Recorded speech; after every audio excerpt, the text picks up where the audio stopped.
നമസ്കാരം. തൊടിയിലെ ചെടി എന്ന പരിപാടിയിലേക്ക് എല്ലാ മാന്യപ്രേക്ഷകർക്കും സ്വാഗതം. നമുക്കേവർക്കും സുപരിചിതവും നമ്മുടെ ദേശീയ പുഷ്പവുമായ താമരയെക്കുറിച്ചാണ് ഇന്ന് നമ്മൾ പരിചയപ്പെടാൻ പോകുന്നത്. നിംഫയേസേ കുടുംബാംഗമായ ഈ സസ്യത്തിൻ്റെ ശാസ്ത്രീയ നാമം നിലംബോ ന്യൂസിഫറ എന്നതാണ്. സംസ്കൃതത്തിൽ കമലം, പത്മം, സഹസ്രപത്മം, ശതപത്രം, സഹസ്രീരുഹം എന്നീ പേരുകളിലെല്ലാം ഇത് അറിയപ്പെടുന്നു. പ്രധാനമായും ദക്ഷിണേന്ത്യയിലെ കുളങ്ങളിലും ജലാശയങ്ങളിലുമാണ് ഇത് കാണപ്പെടുന്നത്. ചെളിയിൽ ആഴ്ന്നു കിടക്കുന്ന കിഴങ്ങിൽ നിന്നാണ് ഇതിൻ്റെ തണ്ട് ഉത്ഭവിക്കുന്നത്.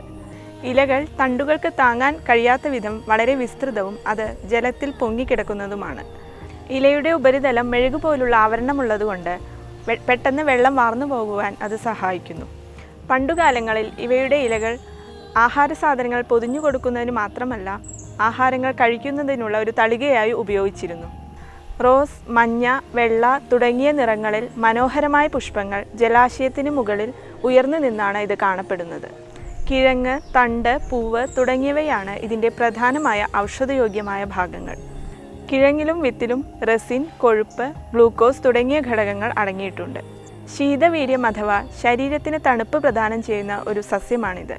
ഇത് രക്തസ്തംഭനവും രക്തപിത്ത വികാരങ്ങളെ ഇല്ലാതാക്കുന്നതുമാണ്. ശരീരത്തിന് നിറം പ്രദാനം ചെയ്യുന്ന ഈ സസ്യം കോളറ, മഞ്ഞപ്പിത്തം, ഹൃദ്രോഗം തുടങ്ങിയ അസുഖങ്ങൾക്ക് നല്ലൊരു ഔഷധമായി ഉപയോഗിക്കാവുന്നതാണ്. ഇതിൻ്റെ കൂടുതൽ ഔഷധ പ്രയോഗങ്ങളെക്കുറിച്ച് ഡോക്ടർ CM ശ്രീകൃഷ്ണൻ നിങ്ങളോട് വിശദീകരിക്കുന്നതാണ്.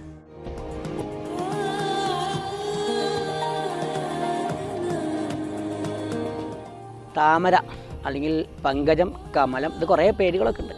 അരവിന്ദാശ്വം ഈ താമര ചേർത്തുണ്ടാക്കുന്ന ഒരു അരിഷ്ടമാണ്. അത് കുട്ടികൾക്ക് വളരെ ഫലപ്രദമാണ്. പൊതുവെ ഈ താമര ശീതവീര്യം എന്നാണ് പറയുക, ശരീരത്തിന് തണുപ്പിക്കുന്ന. അതുപോലെ തന്നെ ഈ ചൂടുള്ള പ്രകൃതിയുള്ള ആൾക്കാർക്ക് ഈ താമര ദിവസേന താമരയുടെ ഇതള് അല്ലെങ്കിൽ അല്ലി അരച്ച് വെണ്ണയിൽ ചേർത്ത് കൊടുക്കാറുണ്ട്.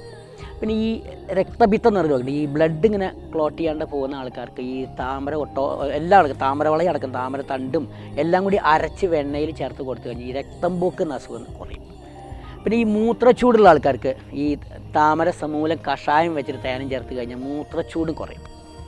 ഈ താമരയുടെ തണ്ട് അത് നുറുക്കിയിട്ട് താമരവളയം എന്ന് പറയും, അത് നുറുക്കിയിട്ട് കൊണ്ടാട്ടാക്കി വെക്കുന്നുണ്ട്. അപ്പോൾ അത് വളരെ നല്ലതായി ശരീരം ഈ തണുക്കാൻ, പ്രത്യേകിച്ച് ഈ മെൻസസ് നിന്ന സ്ത്രീകൾക്ക് മെനോപോസൽ സ്റ്റേജിലുണ്ടാകുന്ന ശരീരത്തിലുണ്ടാകുന്ന ഈ ചൂട് കുറയ്ക്കാൻ ഈ താമരവളയം ദിവസേന കഴിക്കുന്നത് വളരെ നല്ലതാണ്.